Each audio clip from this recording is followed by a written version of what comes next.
Hello, good day. I'm Blanche Irish B. Banyas, a Level 3 student nurse from Visayas State University, and today I'll be talking about uterine cancer. For today's topic, we're going to talk about its definition, etiology, pathophysiology, signs and symptoms, complications, diagnostic and lab procedure, management, nursing diagnosis, nursing intervention, and its prognosis. So what is uterine cancer? So by definition, uterine cancer is also known as womb cancer. There are two primary types of uterine cancer, which is the endometrial cancer and the uterine sarcoma. So the first primary type is the endometrial cancer. It develops in the lining of the uterus called the endometrium. This is the most common type of uterine cancer, accounting for more than 90% of the cases. The next type is the uterine sarcoma. It's a rare type of uterine cancer and forms in the muscle or other tissues of the uterus. So uterine sarcoma. Uterine sarcomas which form in the muscle wall of the uterus are rare, making up less than 4% of all cancer of the uterus. Each subtype of uterine sarcoma differs in the way it develops and changes over time, as well as in how it is treated. There are three main types of uterine sarcoma. First is uterine leiomyosarcoma, next endometrial stromal sarcoma, and lastly undifferentiated sarcoma. So the first type is the uterine leiomyosarcoma. This is the most common type of uterine sarcoma. This disease forms in the muscular wall of the uterus known as the myometrium, and it makes up about 2% of the uterine cancer. Next is endometrial stromal sarcomas. These tumors develop in the connective tissue that supports the endometrium. These cancers represent less than 1% of the uterine cancer and typically grow slowly.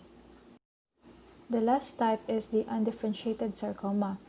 It is a rare subtype. This cancer is similar to endometrial stromal sarcoma but is more aggressive, meaning it grows and spreads more quickly.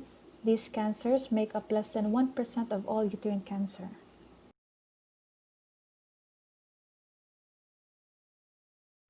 So what is endometrial cancer? Endometrial cancer is the most common form of uterine cancer. Because the endometrium is a part of the uterus, endometrial cancer is often referred to as uterine cancer. Endometrial cancer is the most commonly diagnosed gynecologic cancer, which includes cancer of the uterus, cervix, ovaries, vulva, vagina, and fallopian tube.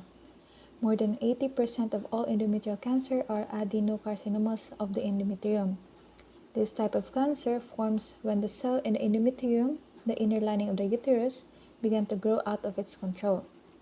Endometrioid carcinoma accounts for most cases of endometrial adenocarcinoma.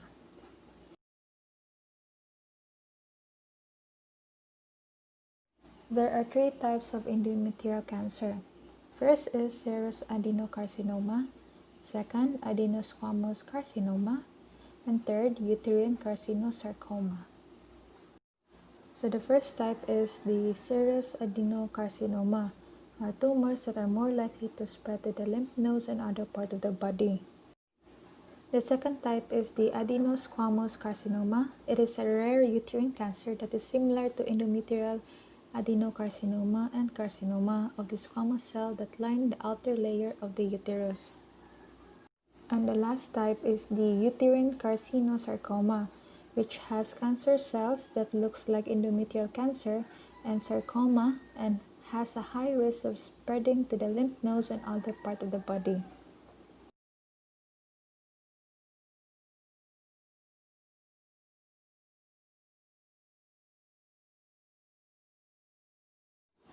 For its etiology, this can be due to excess estrogen from various sources, either exogenous or endogenous. Exogenous sources have included unopposed estrogen replacement therapy or tamoxifen use. Tamoxifen increases endometrial cancer risk by its agonist activity on the estrogen receptor on the endometrial lining. And the endogenous estrogen source includes obesity and polycystic ovary syndrome or PCOS with anovulatory cycles or estrogen-secreting tumors such as granulous cell tumor. What's known is that something occurs to create changes or mutation in the DNA cell in the endometrium. First, the mutation turns normal, healthy cells into abnormal cells.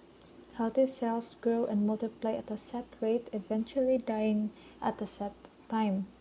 Then, abnormal cells grow and multiply out of control and they don't die at the same time.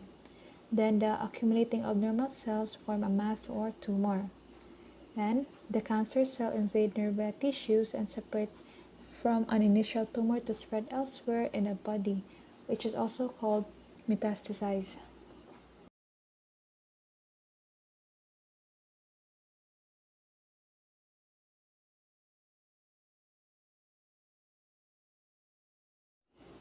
For its pathophysiology, first it forms when there are errors in normal endometrial cell growth. Then it starts when cells from unneeded and old or damaged cells do not die as they should. Then these abnormal cancer cells have many genetic abnormalities that cause them to grow excessively. And lastly, mutations are found in a tumor suppressor gene, commonly p53 or overexpression of PI3K or AKT kinase pathway, which promotes cell growth in the cancer.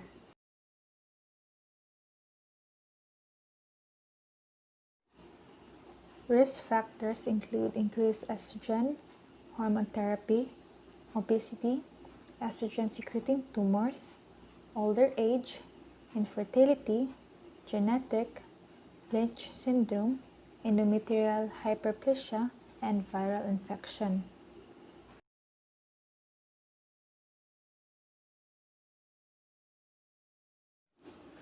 The most common symptom of uterine cancer is abnormal vaginal bleeding.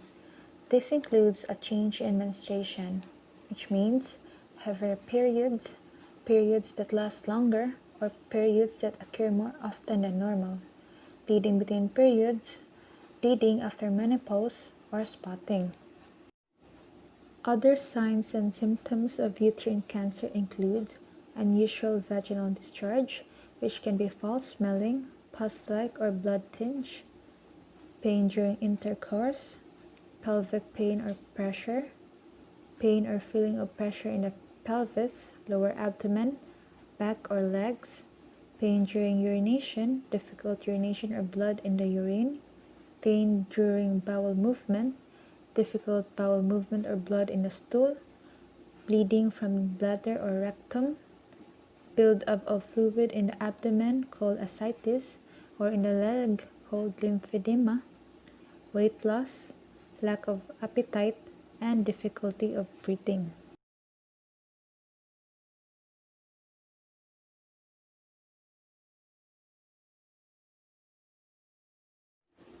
The only potential complication of endometrial cancer symptom is anemia, a low red blood cell count. Symptoms of anemia includes fatigue, weakness, cold hands or feet, irregular heartbeat, headache, shortness of breath, pale or yellow tinged skin, chest pain, and feeling dizzy or lightheaded. This kind of anemia is caused by an iron deficiency in your blood as a result of blood loss. Diagnostic and Lab Procedure. For lab studies, CA 125 is done, although there are no laboratory tests that aid in the diagnosis of uterine cancer. CA 125 has been utilized in surveillance of endometrial cancer. For imaging studies, we have transvaginal ultrasound. It is a determination of endometrial stripe or EMS thickness in postmenopausal women, is useful in a workup of postmenopausal bleeding. Next is the chest radiogram. It is useful in a workup to exclude distant metastasis. We also have computed tomography or MRI. These studies are typically not necessary in workup of endometrial cancer or uterine sarcoma because the first-line therapy for the vast majority of these patients includes exploratory surgery. Local extension and metastatic disease requiring comprehensive staging can be predicted by clinical evidence, including obvious cervical disease and high tumor grade on the endometrial biopsy specimen.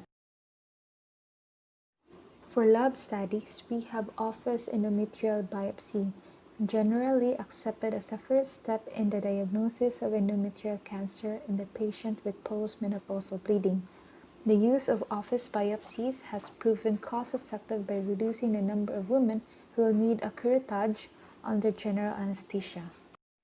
And next is dilatation and curettage, or DNC.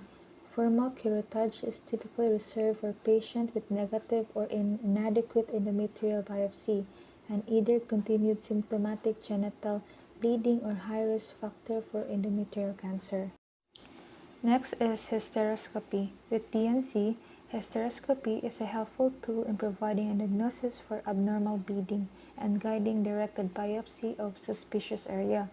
Hysteroscopy can also be useful in evaluation of the endocervical canal. And lastly, we have sinohysterography, or SHG. It is rarely used in diagnosis of endometrial cancer for the same reason as hysteroscopy. Information obtained from SHG include tumor size, site of origin, and cervical involvement.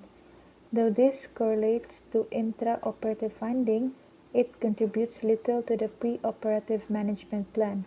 It is more useful when the suspicion of endometrial cancer is low. Most physicians opted for formal DNC without hysteroscopy.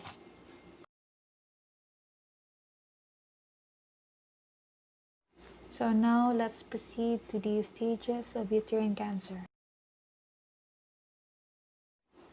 VSU stages for uterine cancer.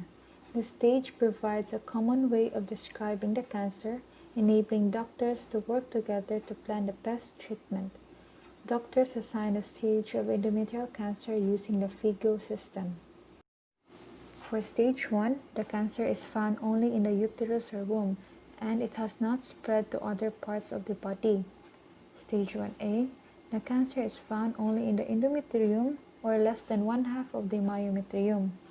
Stage 1B, the tumor has spread to one-half or more of the myometrium.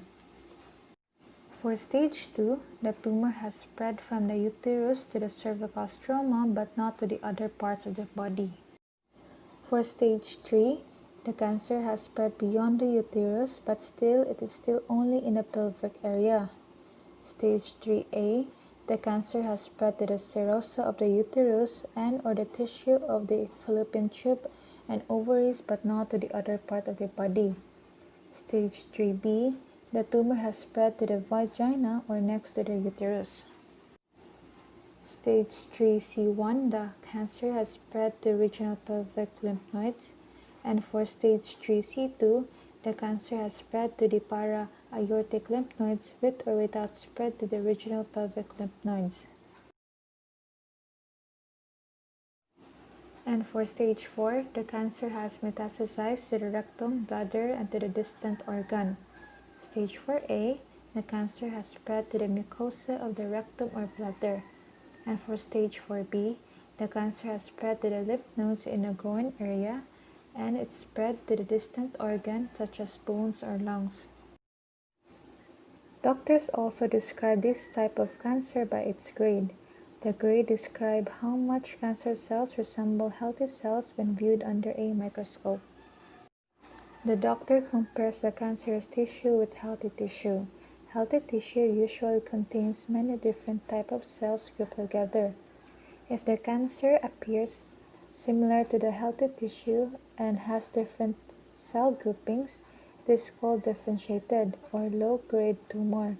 If the cancerous tissue looks very different from healthy tissue, it is called poorly differentiated or high-grade tumor. The cancer's grade may help the doctor predict how quickly the cancer will spread. In general, the slower the spread, the better the prognosis. So in the box, we have the corresponding meaning of the grades. GX means the grade cannot be evaluated. G1, the cells are well differentiated. G2, the cells are moderately differentiated. and G3, the cells are poorly differentiated.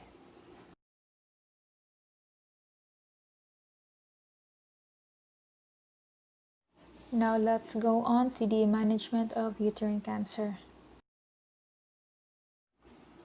Uterine cancer is treated by one or combination of treatments, including surgery, radiation therapy, and systemic treatment using medication.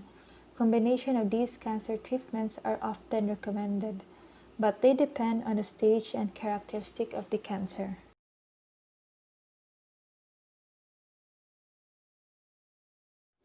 So these are the possible nursing diagnoses. First is risk for fluid volume deficit, risk for infection, risk for altered family process, readiness for enhanced self-care, pain, anxiety, knowledge deficit, body image disturbance, fear, impaired skin or tissue integrity, impaired elimination pattern, skincare deficit, alteration in nutrition less than body requirements, disturbed sleeping pattern, situational low self-esteem, and anticipatory grieving.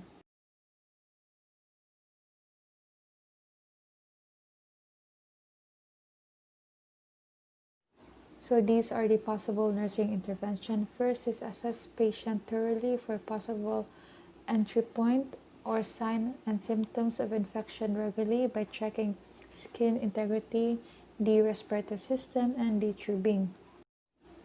Next is assess the skin turgor of the patient, taking care to obtain findings in areas not easily affected by weight loss or weight gain, such as the chest wall. Next is to identify other parameters such as hematocrit counts, urine specific gravity, and other indicators of fluid imbalance. Next is observe usual family dynamics between the patient, his family, and significant other. Determine the roles that each one plays and how it relates to other member. And lastly, allow patient to verbalize their pain and acknowledge it.